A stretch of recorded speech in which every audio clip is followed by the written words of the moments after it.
2029 చివరకు ఏపీలో ఇల్లు లేని వారందరికీ సొంతిల్లు ఉండేలా చూస్తామని ముఖ్యమంత్రి చంద్రబాబు ప్రకటించారు. దీపావళికి 3 లక్షల మంది లబ్ధిదారులతో గృహప్రవేశం చేయిస్తున్నట్లు తెలిపారు. ఎన్టీఆర్ హౌసింగ్, టిడ్కో, ప్రధానమంత్రి ఆవాస్ యోజన వంటి పథకాల ద్వారా వీరందరికీ ప్రభుత్వమే ఇళ్లు నిర్మించి ఇవ్వనుంది.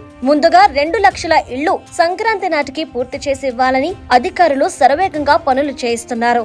అలాగే ప్రధానమంత్రి ఆవాస్ యోజన కింద 5 లక్షల ఇళ్లను పూర్తి చేసేలా ప్రణాళికలు రచించారు. ఈ 2 ఏళ్లలోనే 9 లక్షల ఇళ్లు పూర్తి చేయాలని ఏపీ హౌసింగ్ విభాగానికి సీఎం లక్ష్యాన్ని నిర్దేశించారు.